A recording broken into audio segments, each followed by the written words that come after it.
ಇವತ್ತಿನ ದಿವಸ ಪ್ರಾಣ ಪ್ರತಿಷ್ಠಾಪನೆ ಮತ್ತು ಹೋಮ ಹವನ ಎಲ್ಲ ಮಾಡಿ ತೀರ್ಥ ಪ್ರಸಾದ ಮತ್ತು ಎಲ್ಲ ಥರದ್ದು ಅಚ್ಚುಕಟ್ಟಾಗಿ ನೆರವೇರಿಸಿದ್ದಾರೆ.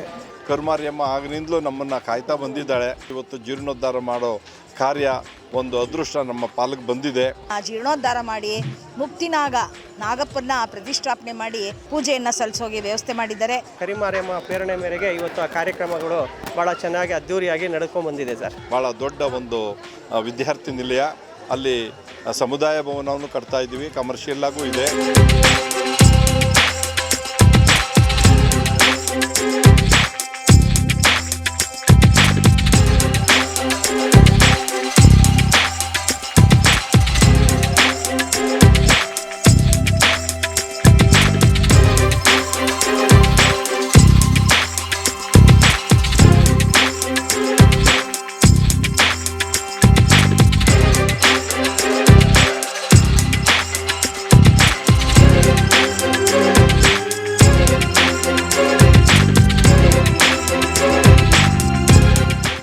ಜೈ ಪದ್ಮಶಾಲಿ. ನಮ್ಮ ಪದ್ಮಶಾಲಿ ನಮ್ಮ ಚೌಲ್ಟ್ರಿ ತುಂಬ ಹಳೆಯದು. ಹಾಗಾಗಿ ಇಲ್ಲಿ ಮೊದಲಿಂದನೂ ನಾಗದೇವತೆ ಮತ್ತು ಮಾರಮ್ಮ ದೇವಸ್ಥಾನ ಇತ್ತು. ಅದನ್ನು ಜೀರ್ಣೋದ್ಧಾರ ಮಾಡಿ ಇವತ್ತಿನ ದಿವಸ ನಮ್ಮ ಪದ್ಮಶಾಲಿ ಇರೋದಂಥ ಮುನಿರಾಜು ಅವರು ಅವರ ನೇತೃತ್ವದಲ್ಲಿ ಮತ್ತು ನಮ್ಮ ಕರ್ನಾಟಕ ಪದ್ಮಶಾಲಿ ಸಂಘದ ಅಧ್ಯಕ್ಷರಾದಂಥ ಜಗದೀಶ್ ಸರ್ ಮತ್ತು ಅವರ ಎಲ್ಲ ಸದಸ್ಯರಿಂದ ಈ ಒಂದು ಕಾರ್ಯಕ್ರಮ ತುಂಬ ಅಚ್ಚುಕಟ್ಟಾಗಿ ತುಂಬ ಒಳ್ಳೆ ಇವರು ಯಾರೋ ನಮ್ಮ ಅರ್ಚಕರಿದ್ದಾರಲ್ಲ ತುಂಬ ಚೆನ್ನಾಗಿ ಮಾಡಿ ಇವತ್ತಿನ ದಿವಸ ಪ್ರಾಣ ಪ್ರತಿಷ್ಠಾಪನೆ ಮತ್ತು ಹೋಮ ಹವನ ಎಲ್ಲ ಮಾಡಿ ಇಲ್ಲಿ ಜನಗಳಿಗೆಲ್ಲನೂ ತೀರ್ಥ ಪ್ರಸಾದ ಮತ್ತು ಎಲ್ಲ ಥರದ್ದು ಅಚ್ಚುಕಟ್ಟಾಗಿ ನೆರವೇರಿಸಿದ್ದಾರೆ. ಈ ದೇವಸ್ಥಾನ ತುಂಬ ಹಳೆಯದಾಗಿರೋದ್ರಿಂದ ಇಲ್ಲಿ ತುಂಬ ಪವಾಡ ಎಲ್ಲ ನಡೀತಾ ಅಂತ ಹೇಳ್ತಾರೆ. ಹಾಗಾಗಿ ಎಲ್ಲರೂ ಬಂದು ದೇವರ ದರ್ಶನ ಮಾಡಿಕೊಂಡು ಪುನೀತರಾಗಬೇಕೆಂದು ನಾನು ಮತ್ತೊಮ್ಮೆ ಕೇಳ್ಕೊಳ್ತೀನಿ. ಎಲ್ಲರಿಗೂ ಒಳ್ಳೆಯದಾಗಲಿ. ಜೈ ಪದ್ಮಶಾಲಿ. ನಾನು ಜಗದೀಶ್ ಅಂತ, ಕರ್ನಾಟಕ ಪದ್ಮಶಾಲಿ ಸಂಘದ ಅಧ್ಯಕ್ಷ. ಪಕ್ಕದಲ್ಲಿ ಸೈಟ್ ಇದೆ, 100-140ಕ್ಕೆ ದೊಡ್ಡ ಸೈಟು ಕಟ್ತಾ ಇದ್ದೀವಿ, ಕನ್ಸ್ಟ್ರಕ್ಷನ್ ನಡೀತಾ ಇದೆ.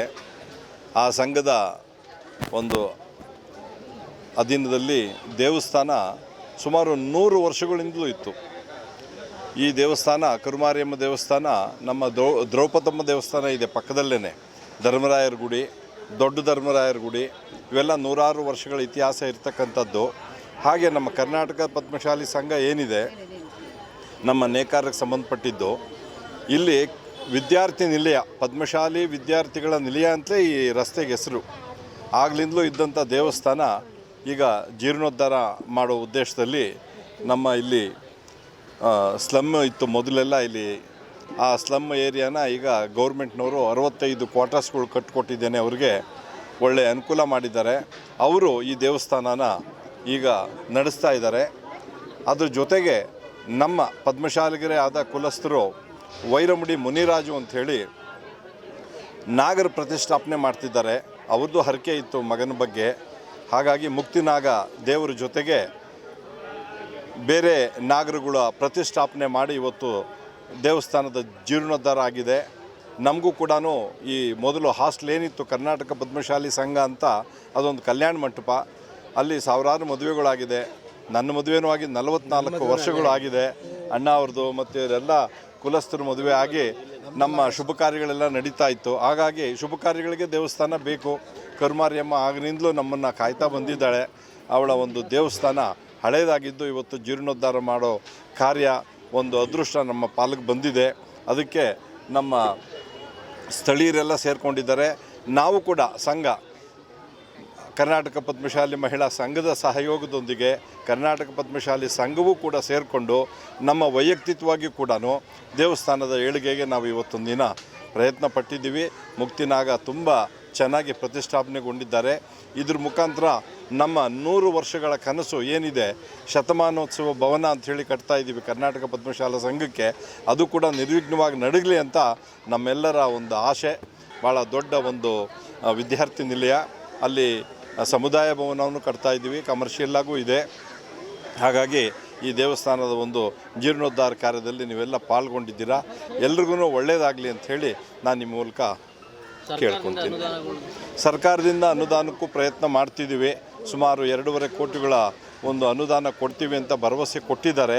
ಅದಿನ್ನೂ ಮುಂದುವರಿಕೆ ಹಂತದಲ್ಲೇ ಇದೆ, ಇನ್ನೂ ಆಗಬೇಕಾಗಿದೆ. ನಮ್ಮ ಡಾಕ್ಟರ್ ರಾಜು ಅಣ್ಣ ಅವರು ಇದ್ರ ಬಗ್ಗೆ ಹೆಚ್ಚಿನ ಆಸ್ಥೆ ತಗೊಂಡು ಮಾಡ್ತಿದ್ದಾರೆ. ನಮ್ಮ ಉಪಾಧ್ಯಕ್ಷರು ನಟರಾಜ್ ಅವರು ಕೂಡ ಈ ಬಗ್ಗೆ ಹೆಚ್ಚಿನ ಆಸ್ಥೆ ತಗೊಂಡು ಕರ್ನಾಟಕ ಪದ್ಮಶಾಲಿ ಸಂಘದ ಒಂದು ಪದ್ಮಶಾಲಿ ಮಿತ್ರ ಅನ್ನೋ ಒಂದು ಪತ್ರಿಕೆ ಇದೆ, ಅದನ್ನು ಕೂಡ ನಡೆಸ್ಕೊಂಡು ಈ ಬಗ್ಗೆ ಎಲ್ಲ ವಿಷಯ ತಿಳಿಸ್ಕೊಂಡು ಹೋಗ್ತಿದ್ದಾರೆ. ಹಾಗಾಗಿ ನಮಗೆ ಒಂದು ಒಳ್ಳೆ ಮುಂದಿನ ಒಂದು ಅಭಿವೃದ್ಧಿ ಇದೆ ಅಂತ ನಾನು ಭಾವಿಸ್ತೀನಿ ಸರ್. ಸದಸ್ಯರು ಸುಮಾರು 4,000 ಜನ ಇದ್ದಾರೆ, 4,000 ರಿಂದ 5,000 ಜನಗಳಿದ್ದಾರೆ. ಈಗ ಎಲೆಕ್ಷನ್ ಆಗಬೇಕಾಗಿದೆ, ಹಾಗಾಗಿ ಎಲೆಕ್ಷನ್ನಲ್ಲೇ ನಮಗೆ ಪಕ್ಕ ಗೊತ್ತಾಗುತ್ತೆ. ಜನಗಣತಿನೂ ಆಗೋದ್ರಿಂದ ಇದಕ್ಕೂ ಒಂದು ಇಂಪ್ರೂವ್ಮೆಂಟ್ ಆಗಿ ನಾವು ಪಕ್ಕ ಎಷ್ಟು ಜನ ಇದ್ದೀವಿ ಅಂತ ವಿವರಿಸು, ಅದರಲ್ಲೂ ಪದ್ಮಶಾಲಿಗರು ಗೊತ್ತಾಗುತ್ತೆ ಅಂತ ನಮ್ಮ ಭಾವನೆ ಸರ್. ನಮ್ಮ ಕರ್ನಾಟಕ ಪದ್ಮಶಾಲಿ ಸಂಘ ಏನಿದೆ ಅದು ಭಾಳ 100 ವರ್ಷಗಳ ಕಾಲ ಆಗ್ತಾಯಿದೆ. ಭಾಳ ಸಂತೋಷ ಆಗುತ್ತೆ. ಆದರೆ ಕನ್ನಡದ ಕೆಲಸ ಇದು ಇದೆ. ಯಾಕಂದರೆ ತಾವೆಲ್ಲರೂ ಮನಸ್ಸು ಮಾಡಿ ಸಮಾಜದಲ್ಲಾಗಲಿ ಸರ್ಕಾರಕ್ಕೂ ಮನವಿ ಸಲ್ಲಿಸಿದ್ದೀವಿ. ಅನುದಾನ ಏನಾದರೂ ನೀಡಿದ್ರೆ ತುಂಬ ತ್ವರಿತವಾಗಿ ಈ ಕೆಲಸವನ್ನು ಮಾಡಿ ಶತಮಾನೋತ್ಸವನ ಮಾಡಬೇಕು ಅನ್ನೋ ಆಸೆ ಇದೆ. ನಮ್ಮ ಕುಲಸ್ಥರಾಗಲಿ ಸಮಾಜದ ಯಾರೇ ಆಗಲಿ ಅನುಕೂಲ ಇರೋರು ದಯವಿಟ್ಟು ಪದ್ಮಶಾಲಿ ವಿದ್ಯಾರ್ಥಿ ನಿಲಯಕ್ಕೆ ಸಹಾಯ ಮಾಡಿ ಅಂತ ತನು ಮನ ಧನ ಸಹಾಯ ಮಾಡಿ ಅಂತ ಕೇಳ್ಕೊತಾ ಇದ್ದೀವಿ. ಎಲ್ಲ ಸಹಾಯಗಳು ಕಡಿಮೆ ಆಗಿರೋದ್ರಿಂದ ನಮಗೆ ಮುಂದುವರ್ಸೋಕ್ಕಾಗದೇ ಇರೋದ್ರಿಂದ ಈ ದೇವಸ್ಥಾನವನ್ನು ಭಾಳ ಒಂದು ಶಿಥಿಲಗೊಂಡಿತ್ತು.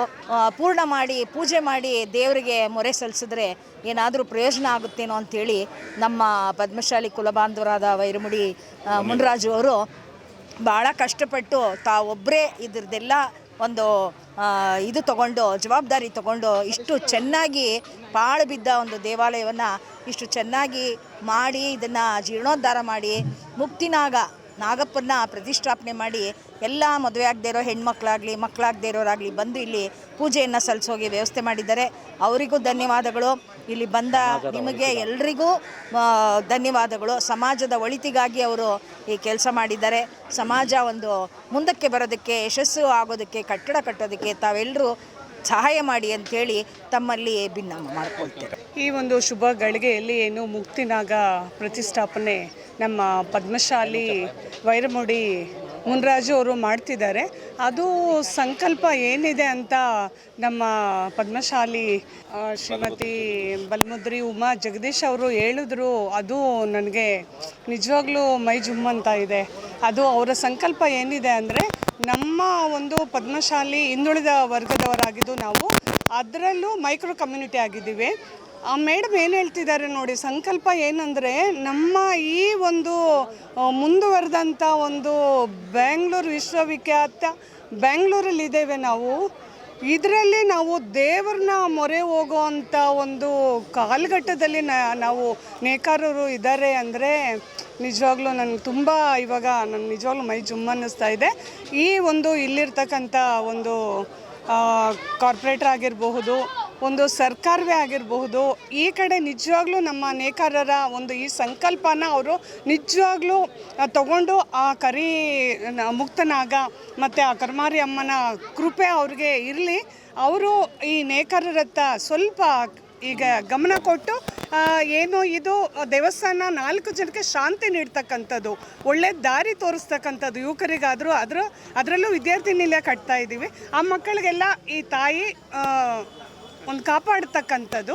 ಇದು ನಮ್ಮ ಜನಾಂಗಕ್ಕೆ ಅಲ್ಲ, ಇಲ್ಲಿರ್ತಕ್ಕಂಥ ಈ ಪರಿಸರವೂ ನೀಟಾಗಬೇಕು. ಈಗ ಕರ್ಮಾರಿ ಅಮ್ಮ ಇಲ್ಲಿದ್ದಾರೆ, ಆ ದೇವಿನ ನಾವು ಒಳ್ಳೆಯ ವಾತಾವರಣದಲ್ಲಿ ಇಡಲೇಬೇಕು. ಒಳ್ಳೆ ಕಾರ್ಯ ಮಾಡ್ತಾ ಇದ್ದಾರೆ. ಎಲ್ಲರಿಗೂ ಆಲ್ ದ ಬೆಸ್ಟ್ ಹೇಳ್ತೀನಿ. ಮತ್ತು ಒಂದೇನು ಅಂದರೆ ಇಲ್ಲಿ ಕಾಶಿ ಯಾತ್ರೆ ಆಗಿನ ಕಾಲದಿಂದನೂ ಅಲ್ಲಿ ಚೌಲ್ಟ್ರಿ ಪದ್ಮಶಾಲಿ ಚೌಲ್ಟ್ರಿ ಇದ್ದಾಗ ಕಾಶಿ ಯಾತ್ರೆಗೆ ಇಲ್ಲಿ ಅವಾಗೆಲ್ಲ ನಾವು ಚಿಕ್ಕ ಮಕ್ಕಳು ಆ ಕಾಶಿ ಯಾತ್ರೆಗೆ ತುಂಬ ಹತ್ರ ಆಗಿದೆ. ಅಶ್ವತ್ಥನಾರಾಯಣ ಇರೋದ್ರಿಂದ ಇದ್ರ ಕೆಳಗಡೆ ಮುಕ್ತಿನಾಗ ಎಲ್ಲೋ ಹೋಗೋ ಬದಲು ಇಲ್ಲೇ ಬರ್ಬೋದು. ಅದಕ್ಕೆ ನಾವು ಒಂದು ಸಂಕಲ್ಪ ಮಾಡ್ಕೊಂಡ್ವಿ, ಶುಕ್ರವಾರ ಬಂದು ಮಡ್ಲಕ್ಕಿ ತುಂಬೋಣ ಅಂತ. ಫಸ್ಟ್ ನಾನು ಆಲ್ರೆಡಿ ಫಿಕ್ಸ್ ಮಾಡಿಕೊಂಡೆ, ನೆಕ್ಸ್ಟ್ ವಾರನೇ ಬಂದು ಮಾಡೋಣ. ಯಶಸ್ವಿಯಾಗಲಿ. ಆಲ್ ದ ಬೆಸ್ಟ್, ಎಲ್ಲರಿಗೂ ಒಳ್ಳೆಯದಾಗಲಿ. ಸರ್, ಈ ಕಾರ್ಯಕ್ರಮದಲ್ಲಿ ಇಲ್ಲಿ ಕರಿಮಾರಿಯಮ್ಮ ದೇವಸ್ಥಾನ ಸುಮಾರು ವರ್ಷಗಳು, ಹಳೇ 100 ವರ್ಷಗಳ ದೇವಸ್ಥಾನ. ಇದು ನಿತ್ಯ ಪೂಜೆಗಳು ಕಮ್ಮಿ ಆಗಿತ್ತು. ಸ್ವಲ್ಪ ಮರ ದೊಡ್ಡದಾದಂಗೆಲ್ಲ ಆ ಕಟ್ಟಡ ಶಿಥಿಲಗೊಂಡಿತ್ತು ಎಲ್ಲನೂ. ಅದನ್ನು ನಮ್ಮ ಇಲ್ಲಿ ಪದ್ಮಶಾಲಿ ಸಂಘದ ಒಂದು ಕನ್ಸ್ಟ್ರಕ್ಷನ್ ಮಾಡಬೇಕಾದ್ರೆ ನಾನು ಗಮನಿಸಿದೆ. ನಂದೊಂದು ಅರಕೆ ಇತ್ತು, ಮಗಂದು ನಾಗರಕಲ್ಲು ಪ್ರತಿಷ್ಠಾಪನೆ ಮಾಡಬೇಕು ಅನ್ನೋ ಒಂದು ಅರಕೆ ಇತ್ತು. ಆ ಅರಕೆ ಜೊತೆಗೆ ಒಂದೇ ನಾಗರಕಲ್ಲು ಒಂದೇ ಮಾಡಿದ್ರೆ ನಿತ್ಯ ಪೂಜೆಗಳು ನಡೆಯಲ್ಲ ಅನ್ನೋ ಉದ್ದೇಶದಿಂದ ಮುಕ್ತಿ ನಾಗನೂ ಒಂದು ಪ್ರತಿಷ್ಠಾಪನೆ ಮಾಡೋಣ ಅಂಥೇಳಿ, ಮತ್ತು ಅದು ಹಳ್ಳಿಕಟ್ಟೆ ಏನಿದೆ ಅದನ್ನೆಲ್ಲ ಕೆಲಸ ಮಾಡಿಸ್ಬಿಟ್ಟು ಆ ಮುಕ್ತಿ ನಾಗ ಮತ್ತು ನಾಗರಕಲ್ಲನ್ನ ಪ್ರತಿಷ್ಠಾಪನೆ ಮಾಡಿಸಿ ಕೊಟ್ಟಿದ್ದೀವಿ. ಆ ಅಮ್ಮ ಪ್ರೇರಣೆ ಮೇರೆಗೆ, ಆ ಕರಿಮಾರಿಯಮ್ಮ ಪ್ರೇರಣೆ ಮೇರೆಗೆ ಇವತ್ತು ಆ ಕಾರ್ಯಕ್ರಮಗಳು ಭಾಳ ಚೆನ್ನಾಗಿ ಅದ್ಧೂರಿಯಾಗಿ ನಡ್ಕೊಂಡು ಬಂದಿದೆ ಸರ್. ಸರ್ 2 ದಿನದ ಕಾರ್ಯಕ್ರಮ, ಏನೇನು ಕಾರ್ಯಕ್ರಮ ಹಮ್ಮಿಕೊಂಡಿದ್ದೀರಾ ಸರ್? ಸರ್ ನಿನ್ನೆ ಬೆಳಗ್ಗೆ ಹೋಮ ಆಯಿತು, ರಾತ್ರಿ ಹೋಮ ಆಯಿತು, ಬೆಳಗ್ಗೆ ಹೋಮ ಆಯಿತು, ಬೆಳಗ್ಗೆ ಪ್ರಾಣ ಪ್ರತಿಷ್ಠಾಪನೆ ಮಾಡಿ ಇವತ್ತು ಈಗ ಮಹಾಮಂಗಳಾರತಿ ಆಗಿ ಪ್ರಸಾದ ವಿತರಣೆಗಳು ಮಾಡ್ತಾ ಇದ್ದೀವಿ. ಸರ್ ಪದ್ಮಶಾಲಿ ಹಾಸ್ಟೆಲ್ ಕೂಡ ಆಗಬೇಕು, ಫಂಡ್ಗಳು ಕೂಡ ಬರಬೇಕು ಅಂತ ಇದು ಮಾಡ್ತಿದ್ದಾರೆ. ಹೌದು ಪದ್ಮಶಾಲಿ ಸಂಘಕ್ಕೆ ನಮ್ಮ ಕುಲಸ್ಥರಲ್ಲಿ ಫಂಡ್ ಕಲೆಕ್ಷನ್ ಆಗ್ತಾ ಇದ್ದಂಗೆಲ್ಲ ಅದನ್ನು ಕನ್ಸ್ಟ್ರಕ್ಷನ್ ಸಣ್ಣ ನಿಧಾನವಾಗಿ ಸರ್ಕಾರಕ್ಕೂ ಭಾಳಷ್ಟು ಕಾಯ್ತಾ ಇದ್ದೀವಿ. ಸರ್ಕಾರದಿಂದ ಇನ್ನೂ ರೆಸ್ಪಾನ್ಸ್ ಏನೂ ಬಂತು ಅಂದರೆ ಅದು ಹಾಸ್ಟೆಲು ಕೂಡ ಅತಿ ಶೀಘ್ರದಲ್ಲಿ ಅದು ಕೂಡ ಪ್ರತಿಷ್ಠಾಪನೆ ಆ ಅಮ್ಮನ ಪ್ರೇರಣೆ ಮೇರೆಗೆ ಅದು ಆಗಲಿ ಅನ್ನೋದೊಂದು ಬೇಡಿಕೆಯನ್ನು ಇಟ್ಕೊತಾ ಇದ್ದೀವಿ. ಇವತ್ತು ಗಣ್ಯ ವ್ಯಕ್ತಿಗಳು ರಾಮಲಿಂಗಾರೆಡ್ಡಿಯವರು ಬರ್ತಿದ್ದಾರೆ, ಮತ್ತು ಇಲ್ಲಿ MLA ಆದಂಥ ಗರುಡಾಚಾರ್ಯ ಅವರು ಬರ್ತಾ ಇದ್ದಾರೆ, ಇಲ್ಲಿನ ಮಾಜಿ MLA ಆದಂಥ RV ದೇವರಾಜ್ ಅವರು ಬರ್ತಿದ್ದಾರೆ, ಮತ್ತು ಇಲ್ಲಿ ನಮ್ಮ ಪದ್ಮಶಾಲಿ ಕುಲಸ್ಥರು ನಮ್ಮ MS ಬಿಲ್ಡಿಂಗಲ್ಲಿರೋಂಥ ಭಾಳಷ್ಟು ನಾಗರಿಕರು, ಮತ್ತು ಇಲ್ಲಿ ವೇಡಿಯಪ್ಪನ್ ಅಂತೇಳಿ ನಮ್ಮ ಇಲ್ಲಿ ಲೋಕಲ್ ಲೀಡ್ರು, ಇವರು ಭಾಳಷ್ಟು ನಮಗೆ ಅನುಕೂಲಗಳು ಮಾಡಿಕೊಟ್ಟು ಇಲ್ಲಿ ಕಾರ್ಯವನ್ನು ಮಾಡೋದಕ್ಕೆ ಅನುಕೂಲ ಮಾಡಿಕೊಟ್ಟಿದ್ದಾರೆ. ಇವ್ರಿಗೆಲ್ಲರಿಗೂ ಧನ್ಯವಾದ. ಮತ್ತು ಪೊಲೀಸ್ ಸಿಬ್ಬಂದಿ ಮತ್ತು ಇಲ್ಲಿರೋ ಸಹಕರಿಸಿದಂಥ ಎಲ್ಲ ನಾಗರಿಕರಿಗೂ ನಾನು ಧನ್ಯವಾದಗಳನ್ನ ತಿಳಿಸ್ತೀನಿ. ನಾನು ಮುನಿರಾಜು ಅಂತೇಳಿ, ಪದ್ಮಶಾಲಿ ವೈರಮುಡಿ ಮುನಿರಾಜು ಅಂತೇಳಿ, ನಮ್ಮ ಮೂಲತಃ ಯಲಾಂಕ ಅಗ್ರಹಾರ ಬಡಾವಣೆಯವರು. ನಿಮ್ಮ ಹೆಸರು? ನಮ್ಮ ಹೆಸರು ವೇಡಿಯಪ್ಪ. ಪದ್ಮಶಾಲಿ ಫಸ್ಟು ಇದು ಚೌಟ್ರಿ ಇತ್ತು, ಅದರಿಂದ ಅವ್ರ ಸಂಘಟನಾ ಸಭೆಯಿಂದ ತಾವು ಮುನ್ರಾಜಿ ಅವರು ಇದು ಬಂದು ನಮಗೆ ಈ ದೇವಸ್ಥಾನನ ಯಾವ ಥರ ಆಯಿತು ಈ ಥರ ಚೆನ್ನಾಗಿ ಮಾಡಿಕೊಟ್ಟು ಈ ಥರ ಪೂಜೆಯನ್ನು ನಡೆಸಿದ್ದಾರೆ. ಎಲ್ಲರಿಗೂ ಇದು ಒಳ್ಳೆಯದಾಗಲಿ.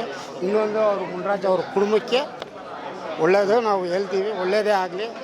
100 ಆಯಸ್ಸು ಅವ್ರಿಗೆ ಚೆನ್ನಾಗಿ ದೇವ್ರು ಕೊಡಬೇಕು. ಇನ್ನು ಬೇರೆ ಕಡೆ ಎಲ್ಲ ಇದೆ, ಆ ಥರ ದೇವಸ್ಥಾನಕ್ಕೆ ಅವರು ಇದು ಮುಂದೆ ಬಯರ್ಸಬೇಕಂತ ನಾವು ಕೇಳ್ಕೊತೀವಿ. ಅವ್ರು ಒಳ್ಳೆಯದಾಗಲಿ ಅವ್ರ ಫ್ಯಾಮಿಲಿ.